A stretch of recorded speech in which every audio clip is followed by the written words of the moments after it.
ഞാനൊരു കോൺഗ്രസ്സുകാരനാണ്. നിങ്ങൾ ആർക്ക് വേണ്ടിയായി മുദ്രാവാക്യം വിളിച്ച് നടക്കുന്നത്? ഈ മുദ്രാവാക്യം കേട്ടിട്ട് അങ്ങ് പിന്മാറുന്ന വ്യക്തിയൊന്നുമല്ല അൻവർ. 100 110% വിത്ത് എവിഡൻസോട് കൂടി പറഞ്ഞ കാര്യങ്ങൾ പൂർണ്ണമായിട്ട് ശരിയാണ്. അൻവറിന്റെ ഈ നിലപാടിന്റെ ഒപ്പം നിൽക്കാൻ വേണ്ടി പരമാവധി ശ്രമിക്കുക. കാരണം ഇവിടെ സംഘർഷം ഉണ്ടാക്കാൻ വേണ്ടിയാണ് ഒരു ഭാഗത്ത് ശ്രമിക്കുന്നത്. ഇതാണോ ഇടതുപക്ഷത്തിന്റെ പോളിസി? ഇതാണോ അടിസ്ഥാന വർഗത്തിന്റെ പാർട്ടി? പാർട്ടിയെ പറ്റി നിങ്ങൾക്ക് അറിയില്ല. എന്തിനറിയണം ആ പാർട്ടിയെ പറ്റി? അത് അറിഞ്ഞതത്ര മതി. ഞങ്ങൾക്ക് അറിയേണ്ട ആവശ്യമില്ല. ഇവിടെ സാധാരണ ജനങ്ങൾക്ക് എവിടെയൊക്കെ ഈ നശിച്ച പ്രത്യയശാസ്ത്രമുണ്ടോ അവിടെയൊക്കെ ആ രാജ്യങ്ങൾ അങ്ങനെ തന്നെ മുച്ചോടും മുടിയ എന്നല്ലാതെ അതിനപ്പുറത്തേക്ക് എവിടെയെങ്കിലും വികസിച്ച ഏതെങ്കിലും ഒരു ലോകരാജ്യം നിങ്ങൾ ചൂണ്ടിക്കാണിക്കും? ഇല്ലേ ഇല്ല. ഇപ്പൊ ഇവിടെ കുറച്ച് അടിമത്തം പേരുന്ന കുറച്ച് അടിമ കമ്മികൾ. ഞാൻ ചോദിക്കുന്ന സംശയത്തിന് ആർക്കെങ്കിലും മറുപടി അറിയാമെങ്കിൽ അതൊന്ന് അവിടെ കുത്തിക്കുറിക്കണം. ഓക്കെ, അത് കമന്റ് ആയിട്ട് എഴുതണം. കാരണം എന്റെ സംശയമാണ്. അൻവറിന്റെ വിഷയം നമ്മളൊക്കെ കണ്ടുകൊണ്ടിരിക്കുകയല്ല. അൻവറും സർക്കാരുമായിട്ടുള്ള വിഷയം. അൻവർ ഏത് പാർട്ടിക്കാരനാണ്, ഏത് പ്രതിഷേധത്തിന് വിശ്വസിക്കുന്നതാണ് എന്നൊന്നും നമ്മളെ ബാധിക്കുന്ന വിഷയമൊന്നുമല്ല. അൻവർ കഴിഞ്ഞ 2-3 ദിവസങ്ങളിലായിട്ട് ചൂണ്ടിക്കാണിക്കുന്ന കാര്യത്തിൽ സത്യങ്ങളുണ്ട്. സത്യമാണ്. അദ്ദേഹം ഇപ്പം വിത്ത് എവിഡൻസ് അടക്കാണ് അദ്ദേഹം കാര്യങ്ങളൊക്കെ പറയുന്നത്. അതെന്തോ ആവട്ടെ. പക്ഷെ അതിനെതിരെ കുറച്ച് പ്രകടനങ്ങൾ ഇപ്പം ഇന്ന് വ്യാപകമായിട്ട് സോഷ്യൽ മീഡിയയിലും പിന്നെ വാട്സപ്പ് ഗ്രൂപ്പിലും ഇങ്ങനെയൊക്കെ കാണുന്നുണ്ട്. അപ്പൊ അതിനകത്ത് ഈ അന്തം കമ്മികൾ വിളിക്കുന്നത് പ്രസ്ഥാനത്തിന് നേരെ വന്നാൽ കയ്യും വെട്ടും കാലും വെട്ടും തലയും വെട്ടും മറ്റേ അടിയിലെന്തോ അങ്ങ് ചെത്തിക്കളയും എന്നൊക്കെ വിളിക്കുന്നുണ്ട്. അതെന്തോ അവിടെ എത്തോ എത്താതിരിക്കെന്തോ ചെയ്യട്ടെ. അത് അദ്ദേഹം ഈ വിഷയത്തിന് ഫസ്റ്റ് തന്നെ അഡ്രസ് ചെയ്യുന്ന ഘട്ടത്തിൽ തന്നെ ഈ അൻവർ വളരെ കൃത്യമായിട്ട് മാധ്യമങ്ങളോട് പറഞ്ഞു വെച്ച കാര്യമാണ്. അതുകൊണ്ട് നമുക്ക് ആ വിഷയത്തിലൊന്നും എനിക്ക് തർക്കമോ സംശയമൊന്നുമില്ല. ആ വിവരം കെട്ടവര് വിവരക്കേടിങ്ങനെ വിളിച്ച് പറയുന്നില്ല. ആവേശം മൂക്കുമ്പോൾ അങ്ങനെ പലതും പറയും. അതെന്തോ ആവട്ടെ, ആ വഴിക്ക് അങ്ങ് വിടാം. പക്ഷെ ഈ വിവരദോഷികൾ വിളിക്കുന്നത് പ്രസ്ഥാനത്തിന് നേരെ വന്നാലെന്നാ പറയുന്നത്. ഞാൻ അൻവറിന്റെ എല്ലാ സ്റ്റേറ്റ്മെന്റും വാർത്താ സമ്മേളനവും കഴിഞ്ഞ ദിവസം 2 മണിക്കൂർ നടത്തിയ വാർത്താ സമ്മേളനവും അതിനുശേഷം ഇന്ന് തുടർന്നുണ്ടായ വാർത്താ സമ്മേളനമൊക്കെ പൂർണ്ണമായിട്ട് ഞാൻ ശ്രദ്ധിച്ചു. അപ്പൊ അത്തരം ഘട്ടങ്ങളിലൊന്നും അൻവർ ഒരു ഘട്ടത്തിലും അവരെ പ്രസ്ഥാനത്തിനെ പറ്റിയിട്ടോ പ്രസ്ഥാനത്തിന് നേരെ അദ്ദേഹം ഒന്നും പറഞ്ഞിട്ടില്ല. ഇപ്പൊ പ്രസ്ഥാനത്തിന് നേരെ എന്ന് പറയുമ്പോൾ പ്രസ്ഥാനത്തിന്റെ ഇടതുപക്ഷത്തിന്റെ കമ്മ്യൂണിസ്റ്റിന്റെ ആശയത്തെയോ അതിന്റെ പ്രത്യയശാസ്ത്രത്തെയോ ഒന്ന് എതിർത്തിട്ടോ അല്ലെങ്കിൽ മറ്റേതെങ്കിലും വൾക്കറായിട്ട് ആക്ഷേപിക്കുകയോ ചെയ്താലാണ് അത് പ്രസ്ഥാനത്തിന് നേരെയാവുന്നത്. ഇപ്പം പ്രസ്ഥാനത്തിന് നേരെയല്ലല്ലോ അദ്ദേഹം പറഞ്ഞത്. ഈ കമ്മ്യൂണിസ്റ്റ് പാർട്ടിന്റെ ഭരണകൂടം, അതായത് വ്യക്തികൾ, ഈ കാട്ടുകള്ളന്മാർ ചെയ്തു വെക്കുന്ന കെടുതികളും നീതി നിഷേധവും സ്വജനപക്ഷവാദവും അഴിമതിയും ഇതൊക്കെ അദ്ദേഹം ജനങ്ങളോട് പറഞ്ഞു എന്നല്ലേ ഉള്ളൂ. അതിങ്ങനെ പ്രസ്ഥാനത്തിന് നേരെയാവുക എനിക്ക് മനസ്സിലാവുന്നില്ല. എന്റെ ലോജിക്ക് എനിക്ക് മനസ്സിലായിട്ടില്ല. ഇപ്പൊ പ്രസ്ഥാനം എന്ന് പറഞ്ഞപ്പോൾ ഞാനൊരു കോൺഗ്രസ്സുകാരനാണ്. ഞാൻ കോൺഗ്രസിന്റെ നേതാക്കന്മാരുടെ ഭാഗത്ത് വീഴ്ചകൾ ഉണ്ടാകുമ്പോൾ എത്രയോ വട്ടത്തിൽ ഇതേ നിങ്ങളോട് തന്നെ ഞാൻ ഇതേ പ്ലാറ്റ്ഫോമിൽ വന്നിട്ട് ഞാൻ പറഞ്ഞിട്ടുണ്ട്. അപ്പോഴും ഞാൻ പറയുന്നുണ്ട്, കോൺഗ്രസ് എന്ന പ്രത്യശ്വാസം എന്ന് പറഞ്ഞ കോൺഗ്രസിന്റെ ഐഡിയോളജിയാണ്, അതിന്റെ നിലപാടുകളാണ്. ആ ഐഡിയോളജിയിൽ ഞാൻ നിൽക്കുമ്പോഴും ഒരു നേതാവിന്റെ മുഖ സൗന്ദര്യം കണ്ടിട്ട് ഞാൻ കോൺഗ്രസിന്റെ പ്രത്യശ്വാസത്തിൽ വിശ്വസിക്കുന്നില്ല എന്ന് ഞാൻ കൃത്യമായി പറഞ്ഞു വെക്കുന്നുണ്ട്. ഇതെന്തുകൊണ്ടാണ്? ഞാൻ കോൺഗ്രസിന്റെ ഐഡിയോളജിയിൽ വിശ്വസിക്കുന്നത് കൊണ്ടാണ്. എനിക്ക് നേതാക്കന്മാരല്ല പ്രശ്നം. ആ ഐഡിയോളജിയെ കൊന്നു തിന്നാൻ എന്റെ നേതാക്കന്മാർ മുന്നോട്ട് വരുമ്പോൾ അവർ വ്യക്തി നേട്ടങ്ങൾക്ക് വേണ്ടി ആ ഐഡിയോളജിക്ക് അപ്പുറത്തേക്ക് അവർ സഞ്ചരിക്കുമ്പോ ഞാൻ എത്രയോ ഘട്ടത്തിൽ പ്രതിഷേധിച്ചിട്ടുണ്ടല്ലോ, പറഞ്ഞിട്ടുണ്ടല്ലോ. അങ്ങനെയല്ലേ നമ്മൾ ചെയ്യുന്നത്? ഒരു പ്രസ്ഥാനത്തോട് ഇഷ്ടവും സ്നേഹം കൂറൊക്കെ ഉണ്ടെങ്കിൽ അല്ലേ? അല്ലാതെ ഞങ്ങൾ ചങ്കിലച്ചോരിയാണ്, ഞങ്ങൾ അങ്ങനെ വളർത്തിയ പ്രസ്ഥാനമാണ് എന്ന് പറഞ്ഞിട്ട് ഈ കാട്ടുകള്ളന്മാർക്ക് വേണ്ടിയിട്ട് ഈ വിടുവേലും ചെയ്തിട്ട് ഈ സത്യം വിളിച്ചു പറയുന്നവരെങ്ങനെ ഭീഷണിപ്പെടുത്തി മുദ്രാവാക്യം വിളിച്ചു ചേർന്നാൽ ഈ പറയുന്ന പ്രസ്ഥാനം ഉണ്ടാവുമോ കേരളത്തിനകത്ത്?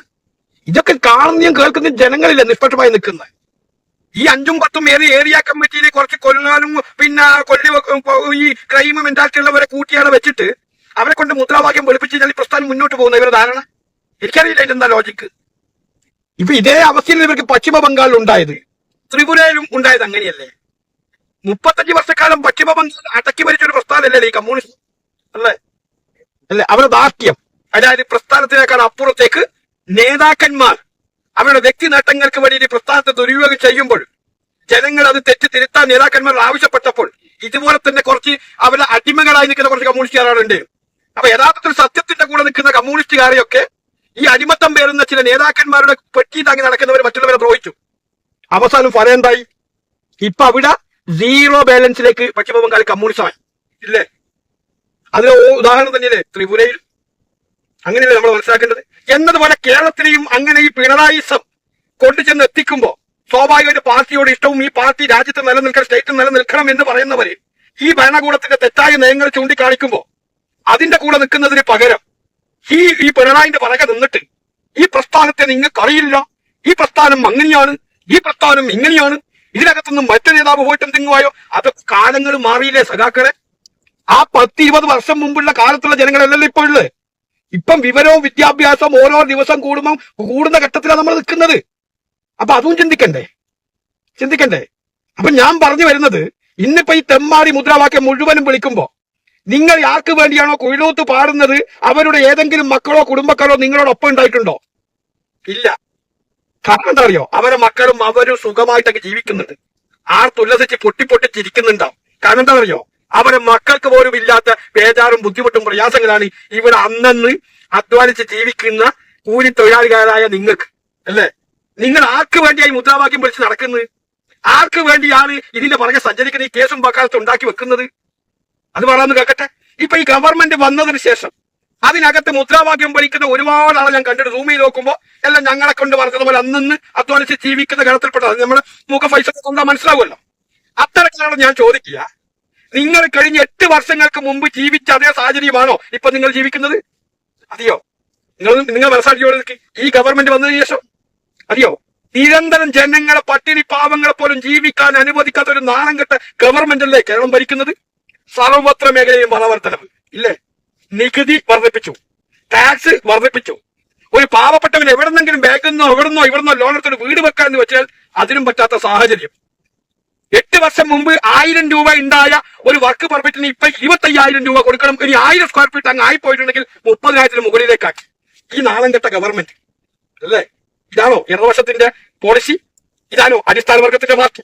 ഇതിനു മുമ്പും EMS ഭരിച്ചിട്ടുണ്ട്, നയനാർ ഭരിച്ചിട്ടുണ്ട്, VS അച്യുതാനന്ദൻ ഭരിച്ചിട്ടുണ്ട്, എല്ലാവരും ഭരിച്ചിട്ടുണ്ട്. അന്നൊക്കെ പാവങ്ങളോടൊപ്പം തന്നെ ഗവൺമെന്റ് ഉണ്ടായി. ഞങ്ങൾക്ക് ആശയപരമായിട്ട് വിയോജിപ്പുണ്ടെങ്കിലും താരതമ്യേന പാവങ്ങൾക്ക് ഒപ്പം നിൽക്കുന്ന ഒരു ഗവൺമെന്റ് തന്നെയായിരുന്നു. പക്ഷെ എന്ന് ഈ പുള്ളി ഇവിടെ കാലെടുത്ത് വെച്ചോ കുത്തിയോ, അന്ന് മുതൽ കേരളത്തിന്റെ കഷ്ടപ്പാടും ദുരിതങ്ങളും തുടങ്ങിയെന്ന് മാത്രവുമല്ല, സാധാരണക്കാരിക്ക് ജീവിക്കാൻ പറ്റാത്ത ഒരു സാഹചര്യം പോലും ഉണ്ടാക്കി വെച്ച ഒരു ഗവൺമെന്റിനെതിരെ അവൻ ചെയ്തു വെച്ച കരുതികൾ കൃത്യമായി തെളിവിന്റെ വിത്ത് എവിഡൻസ് അടക്കം ഈ അൻവർ പറയുമ്പോ അതിനെ പിന്തുണക്കുന്നില്ലെങ്കിൽ സാരമില്ല. പക്ഷെ മറ്റവരെ ഈ കള്ളന്മാർ ന്യായീകരിച്ചുകൊണ്ട് ഞങ്ങൾ പട്ടാളത്തിന് നേരെ വന്നാൽ ഇന്ന് പച്ചക്കളവ്, ശുദ്ധ അസംബന്ധം, തുറ്റ വിവരമില്ലായ്മ വിളിച്ചു പറയുമ്പോ അക്ഷരവും വിദ്യാഭ്യാസവും സാക്ഷരതയും ഒന്നാം നിൽക്കുന്ന കേരള. അത് മനസ്സിലാക്കണം നിങ്ങൾ കേട്ടാ. പിന്നെ നിങ്ങളുടെ നേതാക്കന്മാർ കുറെ വാർത്താ സമ്മേളനം വിളിച്ചിട്ട് പറയുന്നത് കേട്ട് ഈ പാർട്ടിയെ പറ്റി നിങ്ങൾക്ക് അറിയില്ല, ഞങ്ങൾക്ക് അറിയേണ്ട ആവശ്യമില്ല ഇവിടുത്തെ സാധാരണ ജനങ്ങൾക്ക്. കാരണം എന്താ? ജനങ്ങളെ ഭീഷണിപ്പെടുത്തുക, കൊല്ലുവെപ്പ്, ഇതൊക്കെ തന്നെ നിങ്ങൾ എന്തിനറിയണം ആ പാർട്ടിയെ പറ്റി? അതറിഞ്ഞതത്ര മതി. ഒരു രാജ്യത്തിന് വേണ്ടി എന്തെങ്കിലും പുരോഗതിയോ നന്മകളോ ചെയ്യുന്നുണ്ടെങ്കിലല്ലേ നമുക്ക് ആ പാർട്ടിയുടെ പ്രത്യക്ഷത്തെ പറ്റി പഠിക്കാൻ തോന്നുക, ഇഷ്ടം തോന്നുക. അത് നിങ്ങൾ ഈ പാർട്ടി ഉണ്ടായ കാലം തൊട്ട് ഉണ്ടായിട്ടുണ്ടോ? ഇല്ല. എവിടെയൊക്കെ ഈ നശിച്ച പ്രത്യയശാസ്ത്രമുണ്ടോ അവിടെയൊക്കെ ആ രാജ്യങ്ങൾ അങ്ങനെ തന്നെ മുച്ചോടും മുടിയ എന്നല്ലാതെ അതിനപ്പുറത്തേക്ക് എവിടെയെങ്കിലും വികസിച്ച ഏതെങ്കിലും ഒരു ലോകരാജ്യം നിങ്ങളൊന്ന് ചൂണ്ടിക്കാണിക്കും, ഞങ്ങൾ അംഗീകരിക്കാം. ഇതൊന്നുമില്ല. പിന്നെ പറഞ്ഞല്ലോ തമ്മിൽ ഭേദം തൊമ്മൻ എന്ന് പറഞ്ഞതുപോലെ കേരളത്തിനകത്ത് മറ്റ് പാർട്ടികൾ ഉള്ളത് കൊണ്ടും വിവരമുള്ള ജനങ്ങൾ ഉള്ളത് കൊണ്ടും മറ്റ് രാജ്യങ്ങളിലും മറ്റ് സ്റ്റേറ്റുകളിലും ചെയ്യുന്നത് പോലെ നിങ്ങൾക്ക് ചെയ്യാൻ പറ്റാത്തതിന്റെ പേരിലും കുറച്ചൊന്ന് നേരാവണ്ണം മുന്നോട്ട് പോയി, അത്രയേ ഉള്ളൂ. ഓക്കെ. പിന്നെ നിങ്ങൾ പറയുന്ന ഈ മുദ്രാവാക്യം കേട്ടിട്ട് അങ്ങ് പിന്മാറുന്ന വ്യക്തിയൊന്നുമല്ല അൻവർ.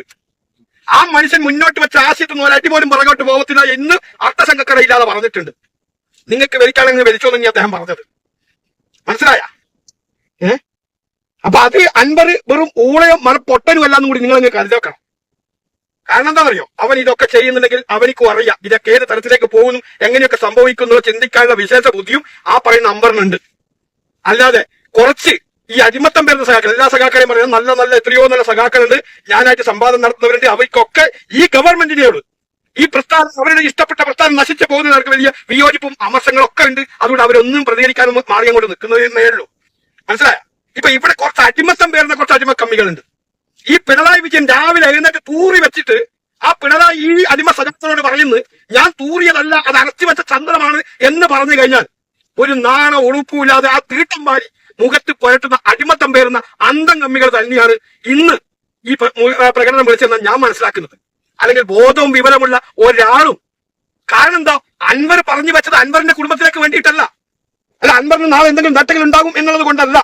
സാധാരണ ജനങ്ങൾക്ക് അനുഭവിക്കുന്ന പ്രയാസങ്ങൾ, എസ്പെഷ്യലി അതായത് സഖാക്കന്മാർ പോലും സ്റ്റേഷനിൽ നിന്ന് അനുഭവിക്കുന്ന പീഡനങ്ങൾ വിത്ത് എവിഡൻസ് അടക്കം പറഞ്ഞിട്ട് പോലും ഈ വർഗങ്ങൾ അതൊന്നുമല്ല ശരി, ഞങ്ങൾ ഈ പിണു പറയുന്നതാണ് ശരി എന്ന് പറഞ്ഞ് പച്ചക്കളവ് പറയാ പ്രസ്ഥാനത്തിന് നേരെ വന്നാൽ ഇന്ന് പറയാം. പ്രസ്ഥാനത്തിന് നേരെ അല്ല പോയത് സത്യത്തിൽ അൻവർ പ്രസ്ഥാനം രക്ഷപ്പെടണം എന്നുള്ളത് കൊണ്ട്, കമ്മ്യൂണിസം നിലനിൽക്കണം എന്നുള്ളത് കൊണ്ട് ഈ പറയുന്ന ഈ കമ്മ്യൂണിസ്റ്റ് നശിപ്പിക്കാൻ മുച്ചൂട് മുടിപ്പിക്കാൻ നടക്കുന്ന ഈ നേതാക്കന്മാർക്കെതിരെ ഏതാന്ന് പറഞ്ഞത്.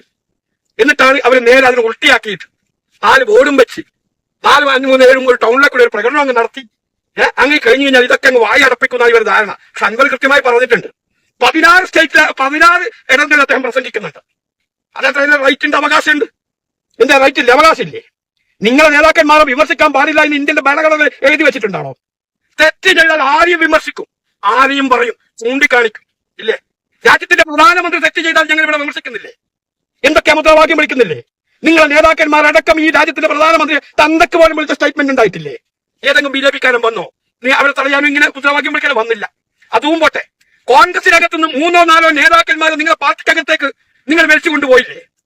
ഒരു ജീവിതത്തിന്റെ 3/4 ഭാഗവും പാർട്ടിക്കകത്തു നിന്ന് കിട്ടാവുന്ന സുഖങ്ങൾ മുഴുവനും അനുഭവിച്ച് അവസാനം പാർട്ടിക്കത്തിലേക്ക് എത്തിയ ഘട്ടത്തില് യുവാക്കൾക്ക് സ്ഥാനം കൊടുക്കാൻ വേണ്ടി ഒന്ന് മാറി നിൽക്കുക, MP സ്ഥാനത്ത് ഈ പ്രാവശ്യം സീറ്റില്ല എന്ന് പറഞ്ഞപ്പോൾ പോറ്റി വളർത്തിയ പ്രസ്ഥാനത്തിന്റെ മുഖത്ത് നോക്കി പച്ചത്തറിയും ശൂത്ത അസംബന്ധവും വിളിച്ച് നിങ്ങളതിലേക്ക് വന്നപ്പോ അത് പൂമാലിട്ട് സ്വീകരിച്ചുകൊണ്ട് ഇല്ലാതെ തസ്തിക ഉണ്ടാക്കി ജനങ്ങളെ നികുതി പടത്തുന്നത് എന്നുള്ള ക്യാബിനറ്റ് റാങ്കോടുകൂടി ഡൽഹിയിൽ കൊണ്ടുപോയി അടയിരുത്തിയ KV തോമസിനൊക്കെ ചുമന്ന് നാണം കെട്ട വർക്കമേ, ഞങ്ങൾ ആ KV തോമസിന് എതിരെ ഞങ്ങൾ പ്രകടനം നടത്തിയോ? ഞങ്ങൾ വല്ലതും പറഞ്ഞോ? ഇല്ല. കാരണം എന്താ? ഞങ്ങൾ ജനാധിപത്യത്തിൽ വിശ്വസിക്കുന്നവരാ. അയാൾക്ക് അതിനുള്ള റൈറ്റ് ഉണ്ട്, നിങ്ങൾക്ക് എടുക്കാനുള്ള റൈറ്റ് നിങ്ങൾക്കുണ്ട്. അത് പൊക്കോട്ടെ, എന്ത് പുടിയാറ്റും വിളിച്ച് പറഞ്ഞോട്ടെ, ഞങ്ങൾ ഭീഷണിപ്പെടുത്തിയില്ല. ഞങ്ങൾ അദ്ദേഹത്തിന്റെ വീടിന് മുമ്പിൽ കൊണ്ടുപോയിട്ട് വോട്ട് വെച്ചില്ല. അതും പോട്ടെ, KP അനിൽകുമാർ എന്ന് പറയുന്ന കോൺഗ്രസിന്റെ സംഘടനാ ചുമതല എന്താ പറയുന്നത്, ഒരു വാഴ കോൺഗ്രസിനകത്ത് നിന്ന് കിട്ടാവുന്ന സ്ഥാനങ്ങൾ അദ്ദേഹവും നേടി. അവസാനം PCC-യുടെ അധ്യക്ഷനെ അടക്കം 10 തെറി പറഞ്ഞ് പാർട്ടിന്ന് പുറത്തു പോയപ്പോൾ ഒരു ഉളുപ്പും മറപ്പും ഇല്ലാതെ നിങ്ങൾ UKG സെന്ററിലേക്ക് കൊണ്ടുപോയി പൂമാലയിട്ട് അദ്ദേഹത്തെ സ്വീകരിച്ചിട്ട് പാർട്ടിക്ക് വേണ്ടി രാവും പകലും കഷ്ടപ്പെടുന്ന പ്രവർത്തകന്മാരെ മാറ്റി നിർത്തിക്കൊണ്ട് അവർക്ക് കിട്ടേണ്ട അധികാരങ്ങൾ അങ്ങോട്ട് താഴ്ന്നു വെച്ചുകൊണ്ട് ഇന്നലെ വരെ കോൺഗ്രസിനകത്ത് നിന്നുകൊണ്ട് കമ്മ്യൂണിസ്റ്റ് തെറി പറഞ്ഞ് നടന്നവൻ ഒറ്റ രാത്രി കൂടി നിങ്ങളുടെ പാർട്ടിക്കാർക്ക് വന്നപ്പോ അവർക്കും കൊടുത്തു സ്ഥാനങ്ങൾ. പ്രകടനവും വിളിച്ച് വെട്ടും കൊല്ലും എന്ന് റോഡുമേലെ കൂടി മറ്റുള്ളവരെ ഭീഷണിപ്പെടുത്തി നടന്ന നീ ഔട്ട്. ആ സമയം വരെ നിങ്ങൾ ചീത്ത പറഞ്ഞു നടന്ന കോൺഗ്രസിനകത്ത് അപ്പുറത്തേക്ക് വന്നവനിക്ക് സ്ഥാനങ്ങൾ. ഈ നിലപാട് സ്വീകരിച്ചതും ഈ പിണറായി അല്ലേ? എന്തേ നിങ്ങൾക്ക് ചോദിക്കാൻ കഴിയാത്തത്? അതുപോട്ടെ, ശോഭന ജോർജ് 3 പ്രാവശ്യം ഞങ്ങൾ MLA ആക്കിയ ഒരു സ്ത്രീയാ അല്ലേ? പാർട്ടിക്കകത്ത് കുത്തിത്തിരിപ്പുണ്ടാക്കിയപ്പോൾ ഞങ്ങൾ പുറത്താക്കിയപ്പോൾ അവളെയും കൊണ്ടുപോയി നിങ്ങളുടെ മഹിളാ നേതാക്കന്മാർക്ക് കിട്ടേണ്ട സ്ഥാനങ്ങൾ അവർക്ക് കൊടുക്കാതെ ആ സ്ത്രീക്ക് നിങ്ങൾ കൊടുത്തു. നിങ്ങൾ ചോദ്യം ചെയ്തോ പിണറായി? നിങ്ങളാണല്ലോ ഈ കൊല്ലാനും വെട്ടാനും നടക്കുന്നവരാണല്ലോ നിങ്ങൾക്ക് തന്നോ? തന്നില്ല. കൊടുത്തതും കോൺഗ്രസിനകത്ത് നിന്ന് തലേന്ന് രാത്രി വരെ നിങ്ങളെ അസഭ്യവും പുലഭ്യവും പറഞ്ഞ് നടന്ന ആ വട്ടയ്ക്ക് ജോലി കൊടുത്തു. നിങ്ങൾ അടിമത്തം പേരി അയാൾ പറയുന്ന കേട്ട് അവിടെ ഓച്ചാലിച്ചു നിന്നു. ഇതാണോ നിങ്ങൾക്ക് കമ്മ്യൂണിസ്റ്റോടുള്ള സ്നേഹം? അറിയില്ല എനിക്ക്. അതുപോട്ടെ, കോഴിക്കോട് DCC മുൻ ഞങ്ങളുടെ സുരേഷ് ബാബു നിങ്ങൾ കൊണ്ടുപോയി സ്ഥാനങ്ങൾ കൊടുത്തു. ഇങ്ങനെ എത്ര പേര് ഇല്ലേ? ഇതൊക്കെ നിങ്ങൾ കമ്മ്യൂണിസ്റ്റിന്റെ പ്രത്യശാസ്ത്രമാണോ? ഇന്ന് മുദ്രാവാക്യം വിളിച്ചവരോടാണ് ഞാൻ ചോദിക്കുന്നത്, സാധാരണ സഖാക്കളോട് ചോദിക്കുന്നത്. അപ്പൊ അതുകൊണ്ട് തെറ്റ് ചെയ്താൽ, തെറ്റ് വന്നു കഴിഞ്ഞാൽ സ്വന്തം രക്ഷിതാവാണെങ്കിലും മുഖത്ത് നോക്കി പറയാനുള്ള തന്റെ ഇടം കാണിക്കണം തെറ്റ് തെറ്റാണെന്നുള്ള കാര്യം. എങ്കിലേ പ്രസ്ഥാനം നിലനിൽക്കും. അല്ലാതെ ഇയാളാണ് ഈ അടിമത്തം പേരിയ കമ്മ്യൂണിസ്റ്റ് അല്ല ഇവിടെ വേണ്ടത്, പിണറായി അല്ല വേണ്ടത്. അവൻ കാഷ്ടിച്ചു വെച്ച കാഷ്ടം അത് ചന്ദനാന്നൊരു വാരി പുരട്ടിയല്ല വേണ്ടത്. അത് കാഷ്ടമാണെങ്കിൽ കാഷ്ടം എന്ന് പറയുന്ന തന്റെ ഇടം നിങ്ങൾക്ക് ഉണ്ടാവണം. ഓക്കെ, എങ്കിലേ കമ്മ്യൂണിസം നിലനിൽക്കും. കമ്മ്യൂണിസം നശിച്ചു പോവർ എന്ന് ആഗ്രഹിക്കുന്ന വ്യക്തിയാണ് ഞാൻ. മനസ്സിലായോ? കമ്മ്യൂണിസം നിൽക്കണം, എങ്കിലേ രാജ്യത്ത് ശക്തമായ ഒരു പ്രതിപക്ഷം ഉണ്ടാകുമെന്നുള്ള ഒരു ചിന്താഗതിക്കാരനും കൂടിയാണ് ഞാൻ. പക്ഷെ ആ കമ്മ്യൂണിസത്തെ കൊന്നു തിന്നാൻ നടക്കുന്ന ചില അധികാരി വർഗങ്ങൾക്കെതിരെ അതിന്റെ സത്യങ്ങൾ വിളിച്ച് പറയുമ്പോൾ അത് മനസ്സിലാക്കാത്ത നിങ്ങൾ നേതാക്കന്മാർ എന്തോ വാർത്താ സമ്മേളനത്തിൽ പാർട്ടിക്ക് നേരെ പ്രസ്ഥാനത്തിന് നേരെ പച്ചക്കള പറയുമ്പോൾ അത് ഏറ്റുപിടിച്ചുകൊണ്ട് ഒരു മുദ്രാവാക്യം ഉണ്ടാക്കി വിളിച്ച് നടക്കുമ്പോൾ നിങ്ങൾ തലക്കകത്ത് ചങ്ങലാണോ എന്താ നിങ്ങൾ അരിഭക്ഷണല്ലേ കഴിക്കുന്നത് അല്ലേ? അപ്പൊ ഞാൻ ഇപ്പോഴും പറയുന്നു, അൻവർ പ്രസ്ഥാനത്തിന് നേരെയല്ല വന്നത്. പ്രസ്ഥാനത്തെ സംരക്ഷിക്കാൻ വേണ്ടി, കമ്മ്യൂണിസത്തിന് ഇവിടെ നിലനിർത്താൻ വേണ്ടി, കമ്മ്യൂണിസത്തെ എന്താ പറയുക വിറ്റി കാശാക്കാൻ വേണ്ടി ശ്രമിക്കുന്ന അധികാരം തലക്ക് പിടിച്ച അധികാരി വർഗത്തിന്റെ നേതാക്കന്മാർക്കെതിരെയാണ് സംസാരിച്ചത് എന്നുള്ളതാണ് എന്റെ ബോധ്യം. ഇനി ഞാൻ ഈ പറഞ്ഞതിനകത്ത് വല്ല തെറ്റോ കാര്യങ്ങളോ നിങ്ങൾക്ക് എന്റെ ശബ്ദം ശ്രമിക്കുന്ന ഇടതുപക്ഷത്തിന്റെ ഏതെങ്കിലും ചിന്താഗതിക്കാർക്ക് ഉണ്ടായിട്ടുണ്ടെങ്കിൽ അവിടെ കമന്റഡ്, ബാക്കി അതിനുശേഷം ഞാൻ മറുപടി പറയാം. ഓക്കെ എന്ന് മാത്രം സൂചിപ്പിച്ച് വെച്ചുകൊണ്ട് അൻവർ പറഞ്ഞ കാര്യങ്ങൾ 100 അല്ല 110% വിത്ത് എവിഡൻസോട് കൂടി പറഞ്ഞ കാര്യങ്ങൾ പൂർണ്ണമായിട്ട് ശരിയാണ്. അത് രാഷ്ട്രീയത്തിനപ്പുറത്തേക്ക്, കക്ഷി രാഷ്ട്രീയത്തിന് ജാതി മത വർഗത്തിന് അപ്പുറം നിന്നുകൊണ്ട് കേരളത്തെ സംരക്ഷിക്കാൻ വേണ്ടി നമ്മൾ ഒറ്റക്കെട്ടായി ഒരേ മനസ്സോടുകൂടി നമുക്ക് നാളുകളിൽ നമുക്ക് വരുന്ന അടുത്ത തലമുറകൾക്കും ഇവിടെ ജീവിക്കണം, സ്വതന്ത്രമായി ജീവിക്കണം എന്നുള്ള ചിന്താഗതിയോടുകൂടി അൻവറിന്റെ ഈ നിലപാടിന്റെ ഒപ്പം നിൽക്കാൻ വേണ്ടി പരമാവധി ശ്രമിക്കുക. കാരണം ഇവിടെ സംഘിസം ഉണ്ടാക്കാൻ വേണ്ടിയാണ് ഒരു ഭാഗത്ത് ശ്രമിക്കുന്നത്. ആ സംഘിസത്തിന് അറിയോ അറിയാതെയോ കൃത്യമായിട്ട് ഓശാന പറഞ്ഞതാണ് ഈ കേരളത്തിന്റെ മുഖ്യൻ. തെളിവുകൾ എത്രയോ വന്നിട്ടുണ്ട്. അതിന് ഇയാൾ സ്വീകരിച്ച നിലപാടും ഉണ്ട്. എന്തിനേറെ പറയുന്നു, സ്വന്തം കമ്മ്യൂണിസ്റ്റ് പ്രതിഷേധത്തിൽ വിശ്വസിച്ച അലനും താഹയ്ക്കെതിരെയും എടുത്ത കേസുകളൊക്കെ നിങ്ങൾക്കറിയാം അല്ലേ? വോട്ടാ നിയമപ്രകാരം ജാമ്യമില്ലാ വകുപ്പ് പ്രകാരമൊക്കെ കേസെടുത്ത് ജയിലിലെടുത്തപ്പോ ഈ പുള്ളിയുടെ കമ്മ്യൂണിസ്റ്റ് വിശ്വാസം കോൺഗ്രസ്സുകാരല്ല, ലീഗുകാരല്ല, BJP-കാരനല്ല, SDPക്കാരല്ല, കമ്മ്യൂണിസ്റ്റിനെ വിശ്വസിക്കുന്നത്. അതും കമ്മ്യൂണിസ്റ്റ് ഗവൺമെന്റ് ഭരിക്കുന്ന കാലഘട്ടത്തിൽ അറസ്റ്റ് ചെയ്ത് ജയിലിലിറക്കി ജാമ്യമില്ലാ വകുപ്പ് എടുത്തിട്ട് പിന്നീട് കാലം അവർക്ക് നീതി കൊടുത്തിട്ടുണ്ട്. കാലത്തിന് ഈ നീതി സത്യത്തിന്റെ ഒപ്പം സഞ്ചരിക്കാൻ പറ്റും. അവസാനം അവിടെ കോടതിയിൽ പോയി ഫൈറ്റ് ചെയ്ത് കാര്യങ്ങളൊക്കെ ബോധിപ്പിച്ചപ്പോ അങ്ങനെ ഒരു അലിഗേഷനെ എല്ലാം കോടതിക്ക് ബോധ്യപ്പെട്ടതിന്റെ അടിസ്ഥാനത്തിൽ കോടതി പുറത്തോട്ട് വിട്ടു. മനസ്സിലാക്കണം അവിടെ എന്താ പ്രശ്നം സംഭവിച്ചത്? പേരിന്റെ മുകളിലാണ് അവർ അത്രയും വകുപ്പ് ഉയർത്തത്. അതിന് ഒത്താശ ചെയ്തതാരാ? ഈ പറയുന്ന സംഘിന്റെ ആസനം നക്കി നടക്കുന്ന കേരളത്തിന്റെ മുഖ്യൻ. അദ്ദേഹത്തിന്റെ കുടുംബത്തെ സംരക്ഷിക്കാൻ, അദ്ദേഹത്തിന് സ്വയം സംരക്ഷണം ഉണ്ടാക്കാൻ വേണ്ടിയാണ് ഒരു എന്താ പറയുന്നത്, ഈ പട്ടിണി പാവങ്ങൾ ഉണ്ടാക്കിയ പ്രസ്ഥാനത്തെ തകർക്കുന്ന ബോധം ഈ പറയുന്ന അണികൾക്ക് ഉണ്ടാവണം. മനസ്സിലാക്കണം. പിണറായി അല്ല പ്രസ്ഥാനം. അത് മനസ്സിലാക്കാം. പിണറായി നാളെ മറ്റന്നാളോ ഇറങ്ങി പോയാലും ഈ പ്രസ്ഥാനം ഇവിടെ നിലനിൽക്കട്ടെ. നേതാക്കന്മാർ മാറി മറിഞ്ഞു വരും, അതല്ല വിഷയം. അപ്പൊ അത് അവനവന്റെ സ്വന്തം ബുദ്ധിക്കനുസരിച്ച് പ്രസ്ഥാനത്തോടും ഇടതുപക്ഷത്തോടും ഇടതുപക്ഷത്തെ CPIM ഈ രാജ്യത്ത് നിലനിൽക്കണം എന്നുണ്ടെങ്കിൽ നിങ്ങൾ ഇവരുടെ ഈ വാക്കുകൾ കേൾക്കേണ്ട. അവനവനിക്ക് ഉടയ തമ്പുരാൻ തന്ന വിശേഷ ബുദ്ധിയുണ്ട്. വിശേഷ ബുദ്ധി വിവേകമായി ചിന്തിക്കുക. ഏതാണ് ശരി, ഏതാണ് തെറ്റ്, അത് തിരിച്ചറിയാനുള്ള വകതിരിവൊക്കെ ഇന്നത്തെ സമൂഹത്തിനുണ്ട് ഞാൻ മനസ്സിലാക്കുന്നത്.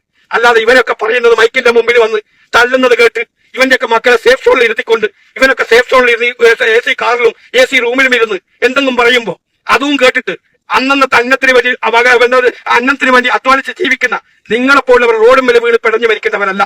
അത് മനസ്സിലാക്കിക്കോ. നിങ്ങൾ പ്രസ്ഥാനത്തെ ഇഷ്ടപ്പെടുന്ന സ്നേഹിക്കണം. അതിനൊക്കെ ഒരു അതിർവരമുണ്ടാവും. ഇവന്റെ ഒന്നും വാക്ക് കേട്ടിട്ട് അങ്ങ് ഇറങ്ങേണ്ടവരല്ല. നിങ്ങൾ ചിന്തിക്കുക, പ്രവർത്തിക്കുക. ഓക്കെ എന്ന് മാത്രം പറഞ്ഞു വെച്ചുകൊണ്ട് ഞാൻ ഇതങ്ങ് അവസാനിപ്പിക്കുന്നു. ഓക്കെ.